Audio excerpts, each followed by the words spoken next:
Welcome to the OrionX Download, where we talk about big ideas in technology.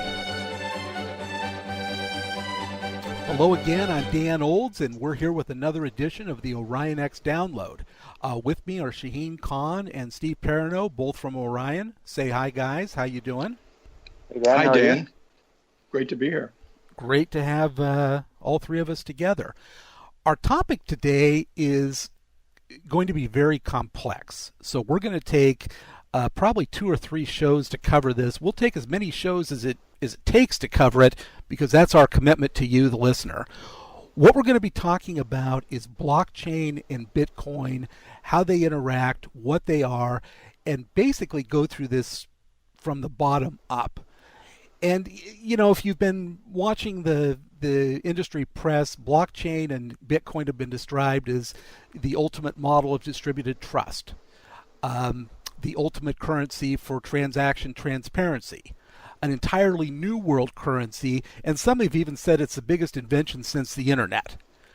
I don't know about that, but someone who's done a lot of work with Bitcoin and blockchain and knows an awful lot about it is our own Steve Perrenod. Now, keep in mind that we are connecting to him through the internet to Thailand, so his audio may not be top-notch, but getting Steve on the line and talking to him about this is well worth a few pops and cracks. So, Steve. So Bitcoin has only been around for 8 years, and if we go back 9 years, at the end of 2008, we were right in the depths of the Great Recession. Oh, yes. And the faith in financial institutions and central banks and money center banks and fiat currency even was at an all-time low. Banks were dropping like flies, in fact. Banks and brokerage houses and giant insurance companies being bailed out to hundreds of billions of dollars by the U.S. government. And at that, in November of 2008, a paper from one or more fictitious persons going by the name of Satoshi Nakamoto appeared for a peer-to-peer electronic cash system, which is now known as Bitcoin. That is the title of their paper, right? Bitcoin, a peer-to-peer electronic cash system. Yes. And just the abstract of this paper does a pretty good job of explaining everything about Bitcoin and blockchain. And in order to start at the beginning, at the most basic of facts, we're going to go through this abstract and tell you what it really means. Yeah, in fact, you know, when you read the abstract, it is startling how practical and explicit it is about what the paper is espousing. Yes. And the paper itself continues to be a reference material for those interested in cryptocurrencies, Bitcoin, and blockchain. So it's probably a good idea to just read through the abstract. Steve, can you take us through that? Go through it in Sure. bite-sized chunks. Be happy to do that. And it's interesting to note that at that time there were some ideas that had been proposed, and a number of technology ideas were brought together in this paper. And we'll uncover some of the breakthroughs as we go through the abstract. So it starts out as a purely peer-to-peer version of electronic cash would allow online payments. So what do we mean here by peer-to-peer? It ends up that we're talking about something that can be across the network, and it has to be recorded somewhere. So it's recorded in a ledger, and we're used to centralized ledgers at the banks that hold our checking accounts. This is a peer-to-peer, and so the ledger itself is distributed. Now, peer-to-peer also indicates that all nodes in the network, so to say, are all equal. The idea here is that anyone can join the network and can potentially contribute to the ledger. Now, the second part of this sentence would allow online payments to be sent directly from one party to another without going through a financial institution. And a financial institution means a bank, but it also means someone like PayPal. who's acting as a financial institution. So the financial institution is being taken out of this, out of the equation. In fact, really, any third party is taken out. Any third party can be taken out in principle, although third parties are still allowed to play a role. The point of this is to disintermediate all of these third parties. And why is that? What do financial institutions have? They are basically the centralized points of trust. Mm-hmm. So if I want to send a check to Dan, which I rarely want to do, hasn't happened yet. It's got to go to his bank where he deposits it, and then through the Federal Reserve clearing system or the system, through those centralized points of trust in the current financial system. Of some sort, right? It's an escrow of some sort. Overnight, but it's just to make money sure market that settlement. The two sides of the transaction are confident that they're getting what they expect to get. Yes, exactly. So now this paper poses a distributed way of achieving that. Yes, and we're going to get into that now as we go through. So let's hit the next part of this. Digital signatures provide part of the solution, but the main benefits are lost if a trusted third party is still required to prevent double spending. We propose... So two things jump out at me. Okay, what One jumps is out? Digital signatures. Digital signatures implies cryptology, and double spending indicates the specific problem that is at the heart of this distributed and even undistributed ways of doing this. Let me pull transaction. Let me pull it together for you even better with the next sentence. So we'll talk about these two sentences together. We propose a solution to the double spending problem using a peer-to-peer network. So we bring peer-to-peer back in again. No overarching third party. Right. So what we're saying here is that the network has to be able to handle digital signatures, and it has to prevent double spending. Now, I think people are pretty familiar with the idea of digital signatures and have a general understanding of the public key, private key cryptography methods that are used for that. Bitcoin and other cryptocurrencies certainly use those sorts of signatures. So that's a little bit familiar. What's a bit more abstract and less familiar is how do you prevent the double spending problem across a distributed ledger? And we're going to hit that in the very next section, which I will read for us now. The network timestamps transactions by hashing them into an ongoing chain of hash-based proof of work, forming a record that cannot be changed without redoing the proof of work.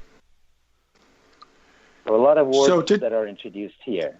So what I really want to understand on this is that the network timestamps I get, hashing them into an ongoing chain, I understand. Maybe it's a quick reminder that hashing takes any arbitrary length text and produces a fixed text. So it's kind of used to shrink something.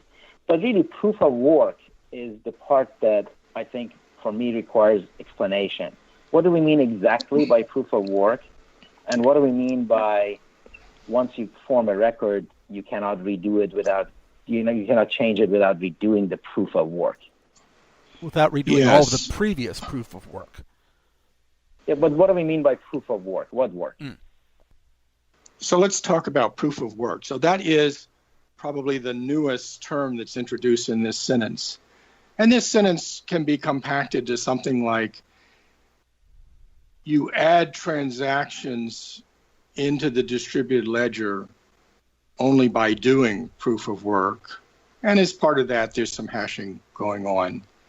So what is proof of work? Proof of work is really the requirement for nodes on the network to solve some sort of cryptographic problem that is coupled to this hashing that was mentioned and is coupled to the transactions. Proof of work essentially allows you to commit the transactions in a block as being the one true and honest copy, and then those blocks get chained together, and the chaining also happens as part of the proof of work. But is proof of work just a computational obstacle that is put in front of validating and locking a block of transactions? Is that all it is, or is it actually doing something else?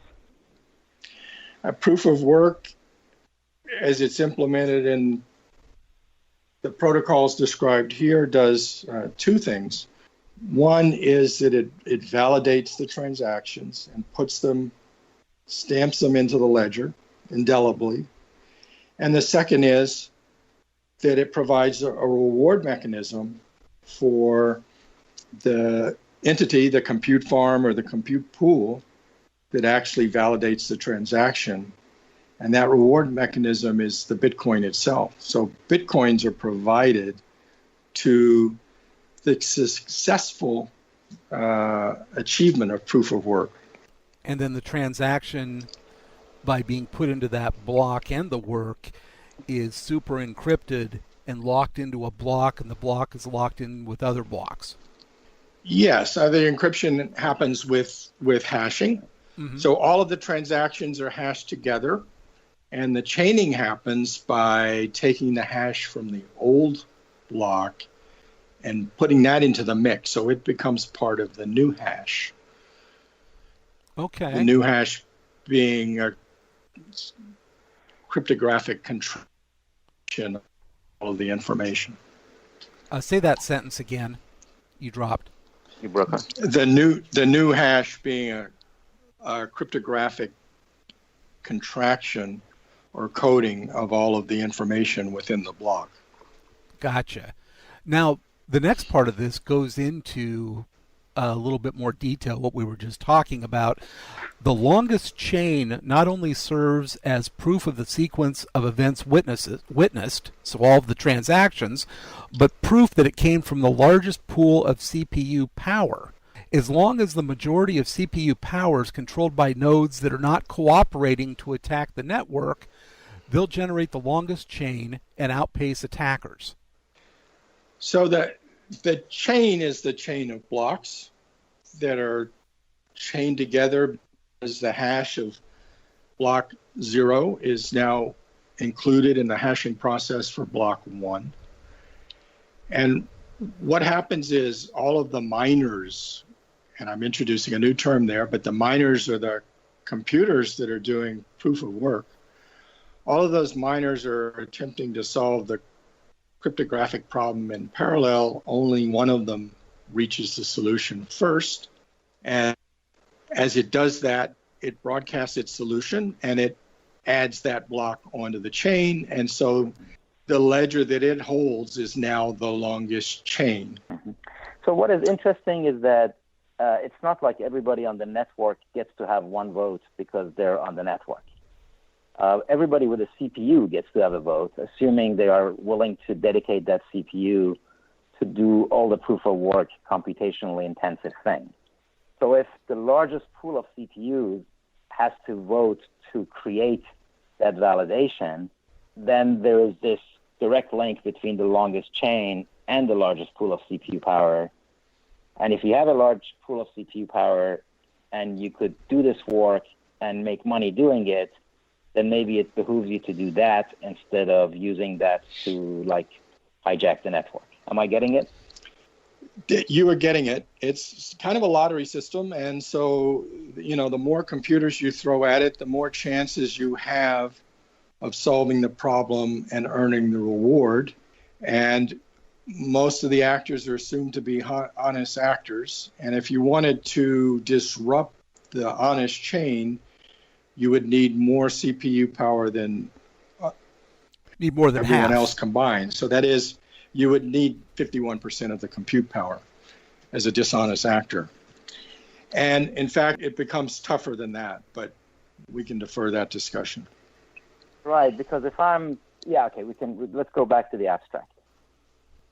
Okay, back to the abstract. Next part of it is the network. In fact, this is the last part of it. The network itself requires minimal structure. Messages are broadcast on a best efforts basis, and nodes can leave and rejoin the network at will, accepting the longest proof of work chain as proof of what happened while they were gone. So if Dan takes his supercomputer offline and he comes back the next day, he just picks up the proof of work chain and assumes it's good. That makes sense. Because we know that all the Right. blocks have been generated and validated, and different pools are validating the blocks. So once you get five or six blocks on the chain, then the old blocks are very high probability of being valid.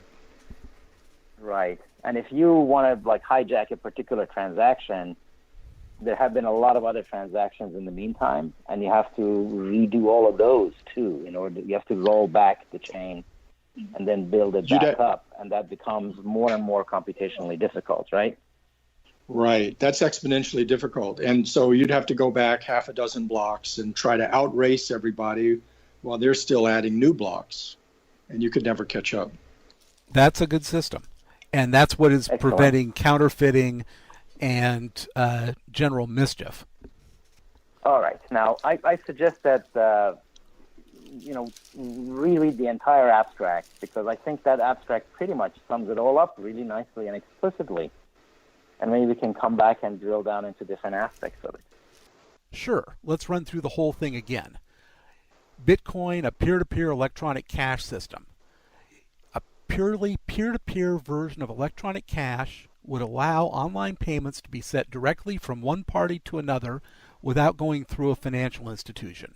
Digital signatures provide part of the solution, but the main benefits are lost if a trusted third party is still required to prevent double spending. We propose a solution to the double spending problem using a peer-to-peer network. The network timestamps transactions by hashing them into an ongoing chain of hash-based proof of work, forming a record that cannot be changed without redoing the proof of work. The longest chain not only serves as proof of the sequence of events witnessed, but proof that it came from the largest pool of CPU power. As long as a majority of CPU power is controlled by nodes that are not cooperating to attack the network, they'll generate the longest chain and outpace attackers. The network itself requires minimal structure. Messages are broadcast on a best efforts basis, and nodes can leave and rejoin the network at will, accepting the longest proof of work chain as proof of what happened while they were gone. That sort of says it all. Excellent. Yes, it's a pretty dense set of sentences, because every sentence introduces a bunch of concepts, and they are at the core of what makes this thing work. Yes. Excellent. So, and for those that want to read the paper, it's a pretty dense paper, only 9 pages in length. So we encourage you to do that as well. but you may not need to do that, because in future shows, we're going to be going through basically cryptocurrency, Bitcoin, A to Z. We're going to be talking about what is money, how money as we know it today compares and contrasts to cryptocurrency, how cryptocurrency can be used, etc., etc. So that'll be in our next shows. Thank you guys. I want to thank you guys for coming in and providing so much explanation to this. Until next episode, thank you. Yes. You're welcome, Dan. And we Thanks. will talk to you both again in our next episode, where we delve deeper into Bitcoin and cryptocurrencies.